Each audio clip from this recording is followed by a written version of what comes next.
I hope everybody's good. But my mic wasn't on. Ugh, I'm in shambles, bro. Let me fix this. So,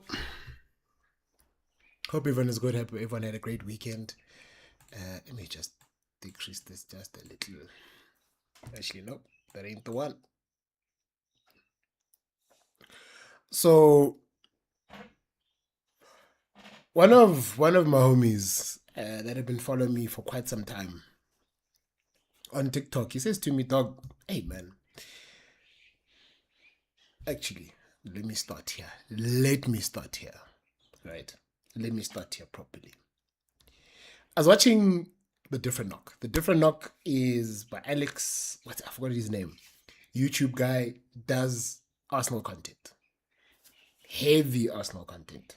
That's all he does, and he goes and unpacks certain things and cooks certain things. Right, gives you context as to why, when, how things are happening. Things are just not black and white. Right, cool. So now Alex has a resource that he shows there, right? And it's a screenshot of a tweet, right? Like a thread from this one guy, right? So now in this thread, in this thread, I'm like, okay, some interesting words were shown there. Interesting things were shown there. And they got me thinking. So this is the thread, right? So now, it's Twitter post. This Twitter post. I read it and it just speaks to the the narrative that the league is boring, the league, or the Premier League, that is. The Premier League is just not it. It just doesn't have that Ebedepes that people speak about, you know. These legends are talking about if Arsenal win it, they must even give them a trophy. Boscolos, Neville, Carrega, all these people, you know. If Arsenal win the league, needs to be a huge asterisk and so on. And with that, there's a context of the league is much more difficult to win. The the reliance on set pieces, there's a reason why it is there. And sometimes it's not a reliance on set pieces, it's just emphasizing a different way to win, right? It's tweaking certain things so you can get an edge over your opponent, which makes sense. Because every time we need to understand that other teams do tactics too. It's not just your team that does tactics, it just isn't, right? Now, so it speaks to Arteta has spoken about how difficult the league is. Pep has spoken about how difficult the league is. All these things, right? And one of the things is that he speaks on is due to the rise of man-to-man pressing. Teams are being forced to rely more on set pieces. That's leading to a lack of open play creativity, right? Which is very valid. So, as we know, right? As we know that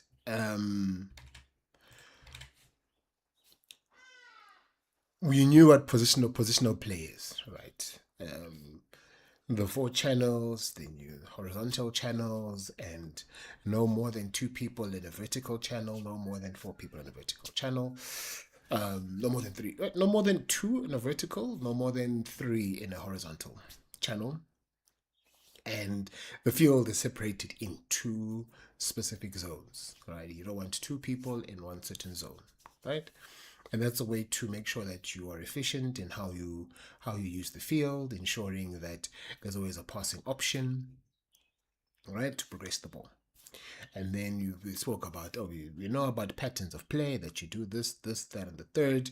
And then, you work your way up and you find it can be numerical superiority or qualitative superiority, quantitative or qualitative superiority in certain ways, right? So it can be numerical, we've already have a 2v1, or it can be a qualitative, where it is a 1v1. This person that's got the ball can dribble past this person. These are all these, I'm just really running through it. Very bare bones, nothing crazy. Right, cool. That happened. So then with these patterns of plays, other teams on and see there are these patterns of play. This happens. Right? So therefore, what we are going to do is, because you know the patterns that you want to do, let's set up in such a way that we go man for man pressing. Man for man. So, for instance, the Arsenal game against Brighton, is Hertzler, is the coach Hertzler. It was a man for man press that we are going to go and you are going to take a man, occupy a man, and stop them from progressing the ball. Press that thing high, dog. Right? And it seemingly works. Right? So now there'll obviously be a lack of open play goals because there's lack of space. Right? There's also the idea or the reality that some teams, how they set up in such a way that they stop the opposition from playing, stop the opposition from scoring, right? So we talk about the low block. So to cake and ensure that there are no spaces in this centrally, right? And now if you're a team and you're facing 11 people that are congested inside a box, it makes it very difficult to score. There are no spaces to take a shot, to create, and so on and so forth, right? So now, when that happens, you're like, oh, damn, what's another way you can win this game? Because at the end of the day, what we care about is results. Cool, right? Now, this man for man. Meyer speaks about this man for man problem that is being faced. One of the best ways, solutions, right? The carrying solution, which is obviously not every team can do this, which is qualitative superiority, which is suppose you have a team full of carriers cannot be stifled by man-to-man pressing. If the opponent gets beaten 1v1, the press crumbles. Because at the end of the day, all the team wants to do is break the press, right? Break whatever press it is, then everything falls apart. This is primarily what PSG are, right? Cool. But now the thing is, not everybody can afford, not a lot of teams can't afford to have a midfield where you have players that are qualitatively superior to their opponent 1v1. It's very difficult to have that. It's very, as much as there's funds that you need to dole out to get that kind of player profile across your team, there's also the thing of there aren't all those players available that you can all have in your team. Doesn't work that way, right? Cool. Which I'm like, this is very fair. This is very fair. Very fair, sorry. Right? Dynamic superiority, positional planning, pinning, I don't want to get into that. Right? This is what really stuck with me, which is the dynamic superiority. Dynamic superiority, associative superiority, relationism. So relationism is pretty much a less structured. It's the opposite of positional play. Put it on a continuum, right? On a continuum, it'll be positional play, which is more rigid. Relationalism, which is more fluid, right? Which is more fluid and more unpredictable. And as opposed to a positional play, is quite predictable. That you need to be here in the zone when this person is in that zone and right? I hope that makes sense. If you put players in close proximity without constant positional pinning, you create an environment for flicks, combination, 1-2s, dropping and arriving, etc. For a man-to-man approach, it is simply not practical to keep following these movements when executed properly. Now this thing, that part, when you talk about relationism, right? I remember relationism when I first heard about it. It was a Brazilian or a Argentinian side. I think it's Brazilian. It's a Fluminense. I believe it's Fluminense. Right. They were the ones that, I want to say pioneer, but that's the first time I really properly heard of it and it became like a thing.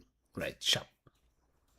So as they're saying, it's about ensuring that. So with relationism, it's congesting your space with your players, right? In such a way that how we move is in relation to the other, right? In an unpredictable way, right? So as they say, you're popping the ball, 1-2s dropping in, arriving within this somewhat congested space, more fluid, more unpredictable, and so on and so forth, right? So now if you're man to man, while your player is, one moment your player is there, then the next, then he's there, it's hard to track. It's very hard to track. And when you are moving this way and that way, your defensive organization falls apart. Hence, relationism is a thing. Right. Now, the thing is, the reason I'm thinking about this, it's obviously how Pep has gone about doing things, right? Where at first Jeremy Doku was out wide, and you see him more central. You look at Semenyo Ezo now. Semenyo Ezo, and he's playing, as you can see, he's more central. More central, everyone's closer together. So the technically gifted, qualitatively superior players are closer to one another. And they are more central, and So, and I was like, oh shit, this is actually happening. Right? So it's like, wah. So you have Shaky, you have Semenyo, you have Bernardo Silva, you have Gerrara, Doku, you have Haaland. So all these people are close to each other, and we're moving, popping up the ball. Right? And you can even say Jeremy Doku, one of his best performances, the little stretch that he had, he was now within the central channel and in the half space, as opposed to being out there taking players on. Right? I was like, oh damn, actually it's a thing. So you got to figure out a way, you got to figure out a solution to these problems, and that's one of the things that Pep has done. Right? Now, this thing made me think about Orlando Pirates. One of my frustrations when I watch Orlando Pirates is that we are so narrow. We are extremely narrow. Extremely narrow. Right? It used to frustrate me because you get Oswin drifting in centrally. Rele automatically drifts in centrally. Let's say Tito's even playing. He's obviously central. Then let's say Mahopa's playing central. Everyone is like congested. Then Mbate can join in. Right? So, and every single time, what they're hoping for, what they're trying to do is Rashapa 1-1-1-1. It's always it's a, as I call it, an up back through. Right? So up back through, it's you pass the ball. Let's say Tito. Right, let's just say it'll be a Tito to Mahopa, that's the up. The back would be from Mahopa to Rele, then the through would be Rele to Oswell. Let's just say that will run in behind. So up back, that's what up back through is, right? So, and we're constantly, one, two, little and it frustrates me because I'm just like, no, is there no plan C, right? Can we not go wide? It's good to have a plan A, which is that, which I understand. But now, even at times, Tsapang Morem will also at times have to drop into that little fold of the gravitational pull towards the center. And I just feel like Tsapang Morem is not built like that. He wants to be out wide and cross, You see the cross that he gave to my boy Evlala for the 3-0 against Chiefs, right? Sharp. Now, so that's the Pirates thing, right? Let me think about the Pirates thing. Now, going back to what I was saying earlier on, one of the guys that has been following me from OG followers of mine, Crazy T. Crazy T is like, dog, jumps onto one of my lives. It's like, dog, do you think Rele is better than Mshishi? Zwane. And I'm like, whoo. My natural instinct is to be like, Mshishi. No. That's my natural instinct because, guys, Mshishi is like in that pocket, in the pocket, he is elite. You give him the ball at any height, at any weight, at any angle, he is magic. He's able to hold that ball and create something for somebody, even for himself. He is the change agent. He is the game breaker. And I'm like, really? Better than Mshishi? No, man, it can't be. It can't be, right? Bet. So I was like, you know what? When we say better, better is a very subjective thing. Better at what? What do you mean better? Right? So now when you say better and we say use such terms, we then get to a point where I will have to determine what better is for myself. All right. And figure out what better could possibly mean. Right, sharp. So I'm like, okay. How do we determine when someone is better? We go to the numbers. We go to the numbers.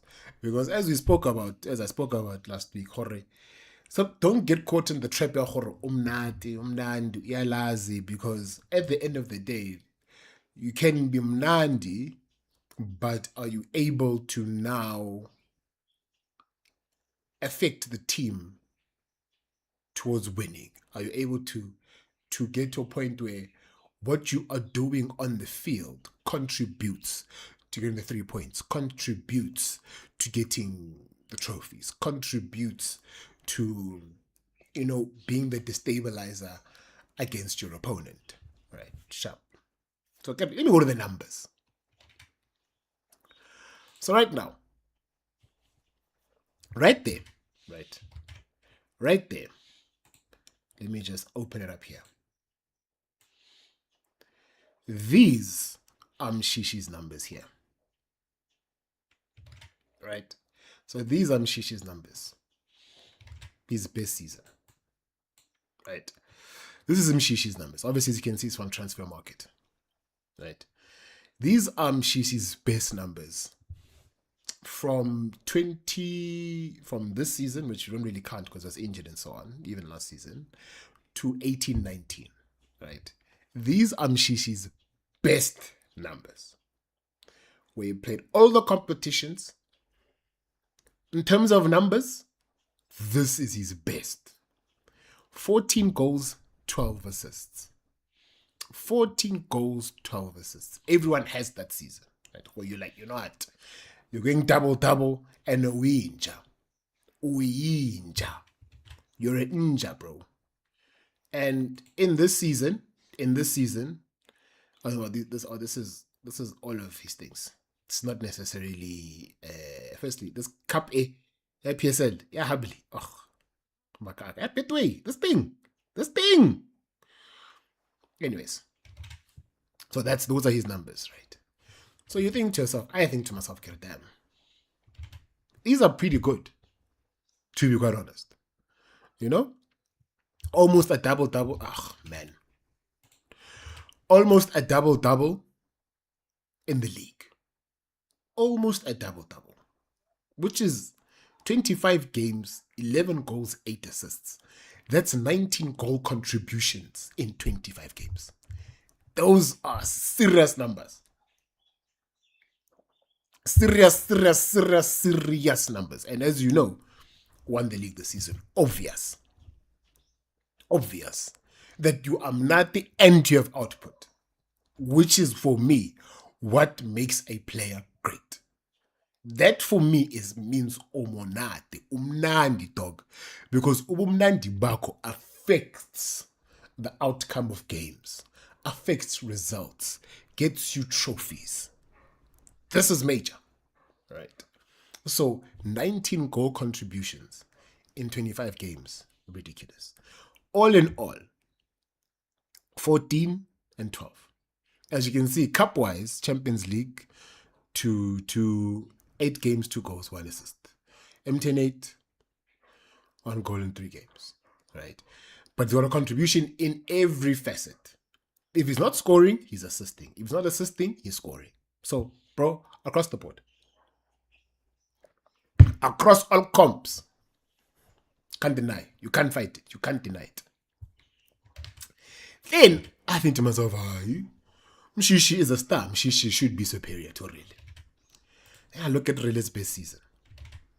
This is Rele's best season. 24-25. Where he became as a Prince Amatuke. 12 and 15. 12 and 15. Zwane 14 and 12, 12 and 15. And I'm like, whoo, okay. 12 and 15 is double. Right. 27 and 49. 27 and 49. 26 in 41. If you look at it,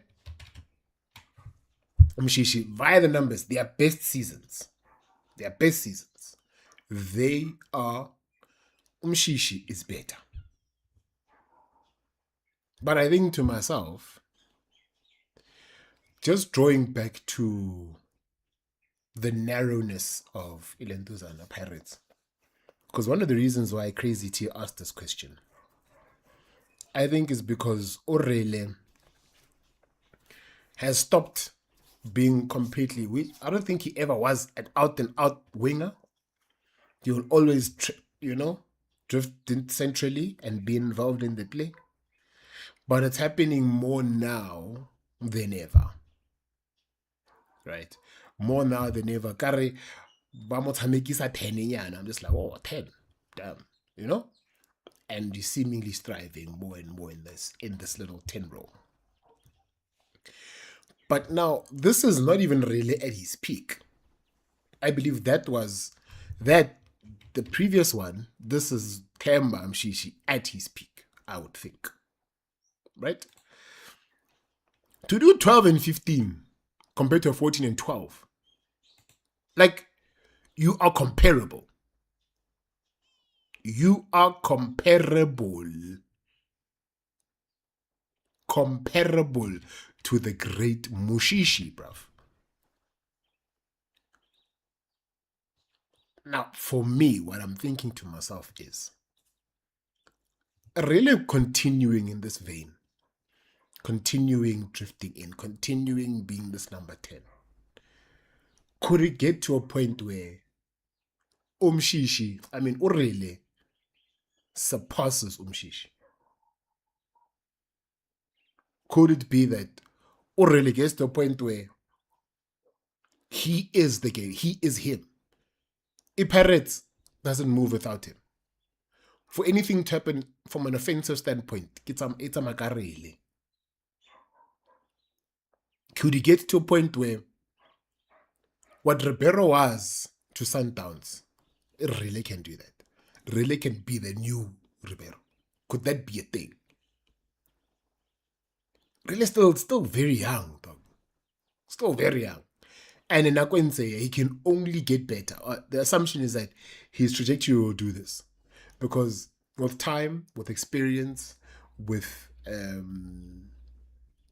more game time and more experience, gets to a point where you get exposed to more, and you will improve. You will understand the game better. You will understand in ways in which to affect the game. So now, is it possible that Rele can be the next Ribeiro for Pirates? I think so.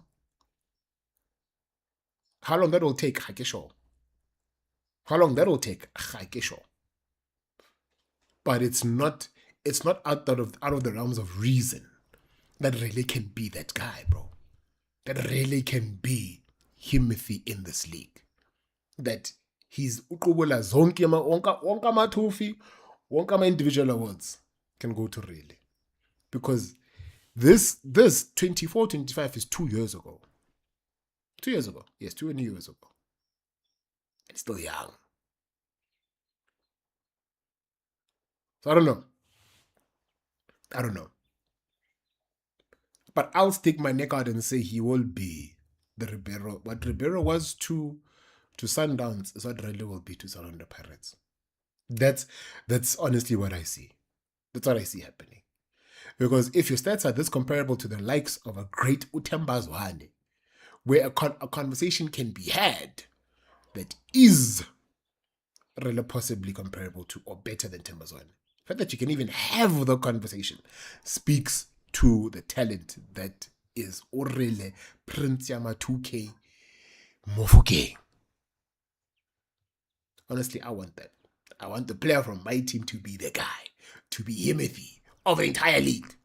Not just his team, of the entire league. But only time will tell. Only time will tell. And listen, I'm sticking my neck out that it's going to be that guy. It's going to be that guy.